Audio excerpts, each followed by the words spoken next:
Atenção, vai começar agora uma teleaula de ensaios de materiais do curso profissionalizante. Este módulo tem um total de 25 aulas. Hoje, você vai assistir a teleaula número 3. Bons estudos!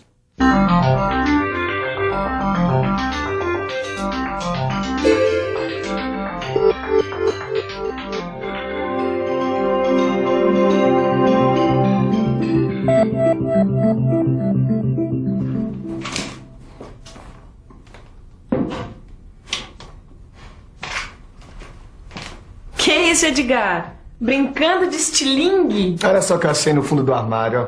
Meu velho companheiro de infância. Ah, eu não gosto desse negócio de criança ficar acertando os coitadinhos dos passarinhos, não. Ah, Nilson, eu também acho isso um horror. Eu não acertava em passarinho, não. Eu utilizava isso aqui, ó, pra acertar em lata de óleo, que eu usava como alvo. Mas o que foi? Deu saudade da infância? Não, é que eu tava olhando pro meu estilingue e fiquei pensando aqui em ensaio de tração, viu? Claro, Ed, você tem razão, olha só. Quando eu faço tensão nesse elástico, ele se deforma todo. É.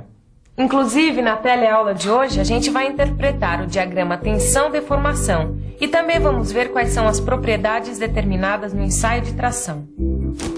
Se você quer continuar acertando sempre na mosca, não saia daí, que a nossa teleaula já está começando.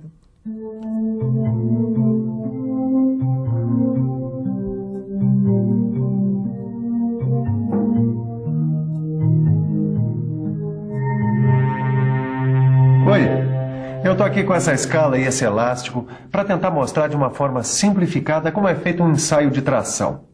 Repare que, quando eu aplico uma força de tração no elástico, o seu comprimento aumenta. Se eu paro de aplicar a força, ele volta à sua posição inicial. Agora, repare que enquanto eu aplico uma força, o seu comprimento se alonga e a sua seção se estreita. Dessa vez, eu apliquei uma força maior. E repare que mesmo parando com a força aplicada ao elástico, ele não volta mais à sua posição inicial. Ele fica com uma deformação residual permanente.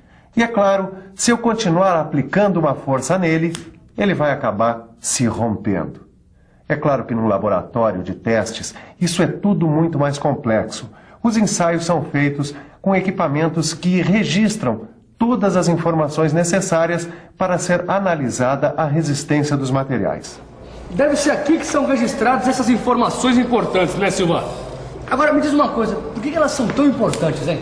Ô Caio, porque com elas você pode fazer projetos e cálculos de estruturas com toda a segurança. Algumas delas são registradas exatamente no momento do ensaio, outras já não, só depois da análise das características do corpo de prova. E acho que eu não entendi isso aí muito bem não, hein?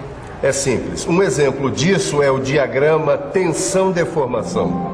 Quando um corpo de prova passa por um ensaio de tração, a máquina de ensaio fornece um gráfico que estabelece a relação entre a força aplicada e as deformações ocorridas durante o ensaio.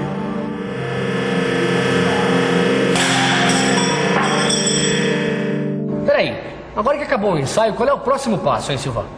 Como nós queremos determinar as propriedades do material ensaiado, o que nos interessa é a relação entre a tensão e a deformação. Ou seja, nós vamos usar este gráfico intermediário que foi produzido pela máquina e vamos conseguir o que nós queremos.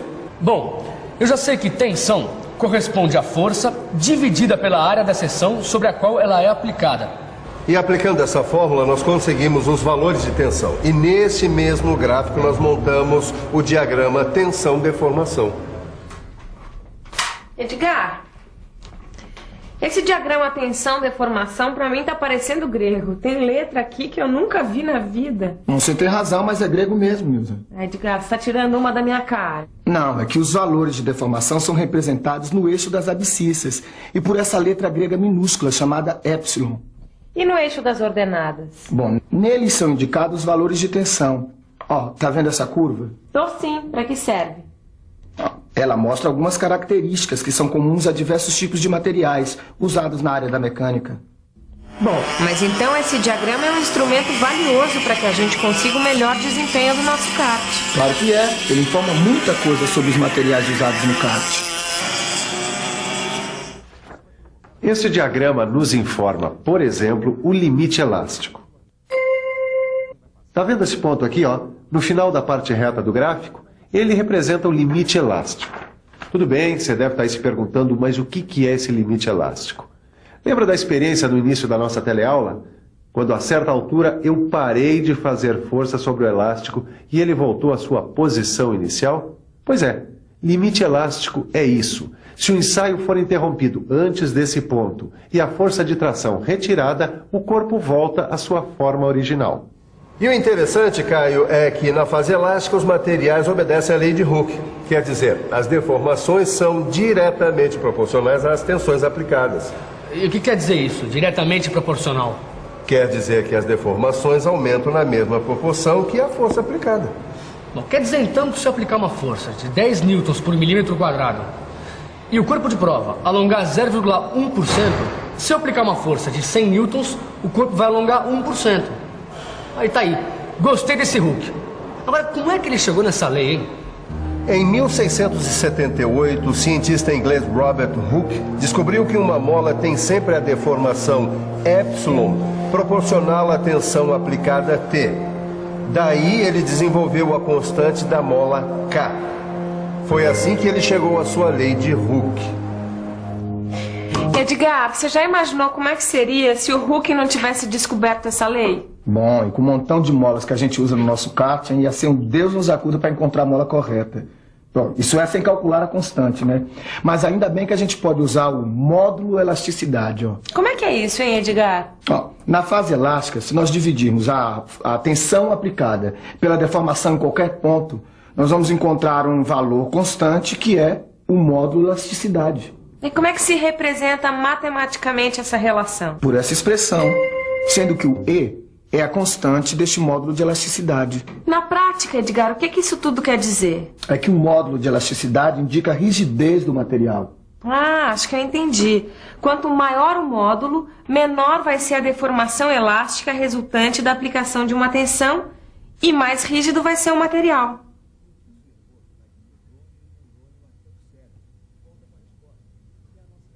Só que essa relação só funciona até certo ponto. Quer dizer, a lei de Hooke vale para um determinado valor de tensão chamado de limite de proporcionalidade. A partir desse momento, a relação entre tensão e alongamento deixa de ser proporcional. E é fácil visualizar quando isso acontece. Aqui no gráfico, o limite de proporcionalidade aparece representado pelo ponto A'. A partir dele, a deformação deixa de ser proporcional à carga aplicada. A partir desse ponto, o corpo começa a se comportar de uma forma diferente. É o final da fase elástica. Mas se é o final da fase elástica, o que acontece com o corpo? Ele entra na fase plástica e nessa fase a deformação do material é permanente. Ah, entendi. Mesmo que a força de tração seja retirada, ele não volta à sua forma inicial, é isso? Exatamente. Só que no início da fase plástica ocorre um fenômeno chamado de escoamento. E o escoamento é caracterizado por uma deformação permanente do material sem que aconteça um aumento da carga. O que ocorre é um aumento da velocidade da deformação. Repare aqui no gráfico que durante o escoamento a carga oscila entre valores muito próximos uns dos outros. Mas depois que acaba o escoamento, o que acontece? Bom, aí vem o encruamento. Encruamento. E o que é isso? Bom, encruamento é um endurecimento provocado pela quebra dos grãos, que formam material quando deformados a frio. Ah, acho que eu entendi. Como o material resiste cada vez mais à força de tração aplicada, é necessário que exista uma tensão cada vez maior para que ele se deforme. Exatamente. E é justamente nesse ponto, né, que a tensão recomeça a subir. Tem atingir um determinado nível, que é chamado de limite de resistência. Ó, dá uma olhada aqui. Bom, se esse ponto máximo tem a ver com o limite, então esse ponto aqui é o limite de resistência.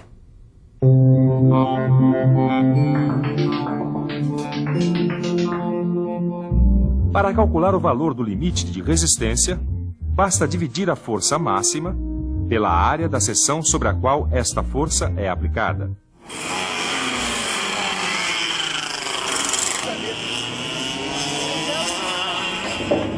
Agora que a gente já conhece os limites de resistência dos materiais do kart, Ed, ninguém mais segura essa máquina.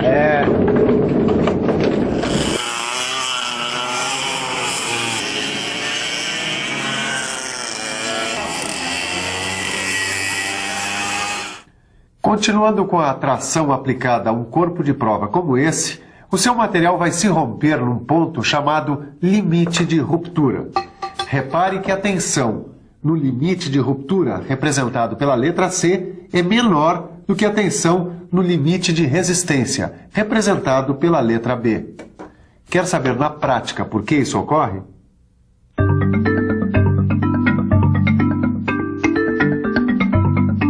Isso acontece, Caio, por causa da diminuição da área do corpo de prova depois de atingida a carga máxima. Ficou bastante fino o ponto onde partiu, né?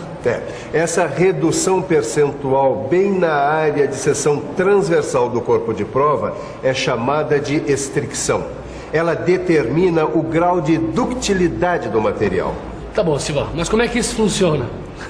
Quanto maior for o percentual de estricção, mais dúctil, quer dizer, mais deformável é o material, entendeu? Entendi, mas mesmo assim eu preciso de uma boa revisão. E atenção, se liga aí que é hora da revisão. Na teleaula de hoje você ficou sabendo como interpretar o diagrama tensão-deformação e ainda aprendeu as diversas propriedades determinadas no ensaio de tração.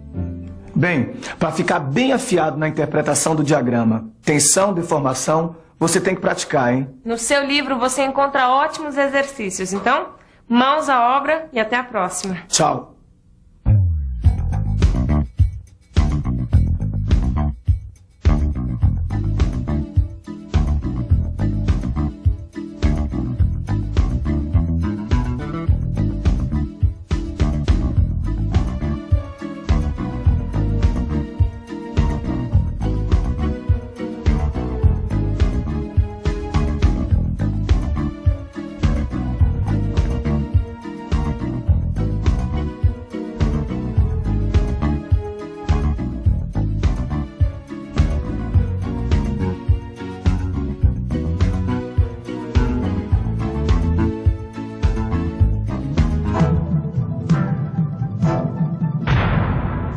Telecurso 2000, um programa de educação do Sistema Fiesp e da Fundação Roberto Marinho.